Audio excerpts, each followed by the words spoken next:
یا ایھا الذین آمنوا لا تقربوا الصلاۃ وانتم سکارا، اہل ایمان نماز کے قریب نہ جاؤ اس حال میں کہ تم نشے کی حالت میں ہو۔ اب یہ وہ سورہ بقرہ میں جو آیا تھا یسألونک عن الخمر والمیسر، اس کا اگلا قدم آ گیا کہ اس کے اندر جو خباثت ہے، شناعت ہے، جو برائی کا پہلو ہے، اس کو ایک مرتبہ اور اجاگر کیا۔ یا ایھا الذین آمنوا لا تقربوا الصلاۃ وانتم سکارا حتی تعلموا، جب تک کہ نشہ اتر نہ جائے اور تمہیں معلوم ہو کہ تم کیا کہہ رہے ہو۔ اس واقعات بھی بیان ہوتے ہیں کہ ایسا ہوا کہ نشے میں نماز پڑھائی کسی نے، اس لیے کہ شراب ابھی حرام مطلق تو ہوئی نہیں تھی،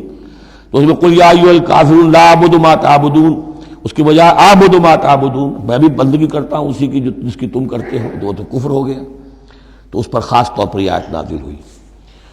حتی تعلموا ما تقولون، جب تک کہ تم سمجھ نہ رہے ہو شعور کے ساتھ کہ تم کیا کہہ رہے ہو۔ اب اس میں ایک اشارہ ادھر بھی ہو گیا، بے سمجھے نماز پڑھنا بھی ایسا ہی ہوا پھر، یعنی یہ کہ جو روکا جا رہا، ایک تو مدہوشی کی وجہ سے سمجھ میں نہیں آ رہا اور غلط سلط پڑھ رہے ہیں، اور ایک سمجھتے ہی نہیں۔ قرآن کہہ رہا ہے حتی تعلموا ما تقولون، تمہیں معلوم ہونا چاہیے کیا کہہ رہے ہو تم۔ اب جنہیں قرآن مجید کے معنی نہیں آتے، نماز کے معنی نہیں آتے، انہیں کیا پتہ ہے کیا کہہ رہے ہیں۔ وَلَا جُنُبًا إِلَّا عَابِرِي سَبِيلٍ حَتَّىٰ تَغْتَسِلُوا، اسی طریقے اگر تم حالت جنابت میں ہو، اگر اپنی بیویوں سے تم نے وہ تعلق قائم کیا ہو، مباشرت کی ہو، یا یہ کہ اور کسی اور طرح کی اسی وہ احتلام وغیرہ کی شکل ہو گئی ہو، تب بھی تم نماز کے قریب نہ جاؤ حتیٰ تغتسلوا، جب تک کہ غسل نہ کر لو۔ الا عابری سبیل، اس کے بارے میں بہت سے قول ہیں، لیکن یہ رائے یہ جو آگے بات بیان ہو رہی ہے اس میں آ جائے گا کہ ہاں سفر کی حالت میں اس غسل کی پابندی پر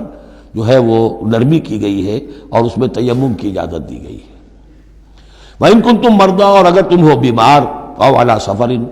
آدمی مریض ہے، نہانے میں اندیشہ ہے، بخار بہت تیز ہے یا کچھ اور ہے معاملہ ہے، أَوْ عَلَىٰ سَفَرٍ، یہ سفر میں ہے، أَوْ جَاءَ أَحَدٌ مِّنكُم مِّنَ الْغَائِطِ،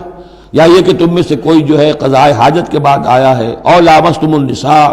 یا تم نے عورتوں کے ساتھ مباشرت کی ہے، فَلَمْ تَجِدُوا مَاءً، اور تم پانی نہ پاؤ،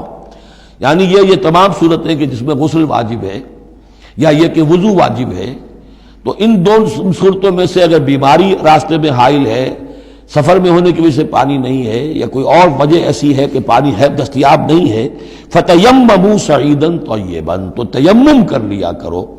لیکن تیمم کا جیسا کہ ہم پہلے پڑھ چکے ہیں، میں نے بتایا تھا کہ قصد کرنا تیمم،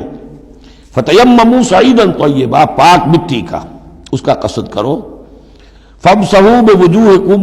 وَأَيْدِيكُمْ، اور پھر اپنے چہروں کو اور اپنے ہاتھوں کو اس سے مسح کر لو، بل لو۔ ان اللہ کان عفوا غفورا، یقیناً اللہ تعالی عفو ہے، بہت معاف کرنے والا۔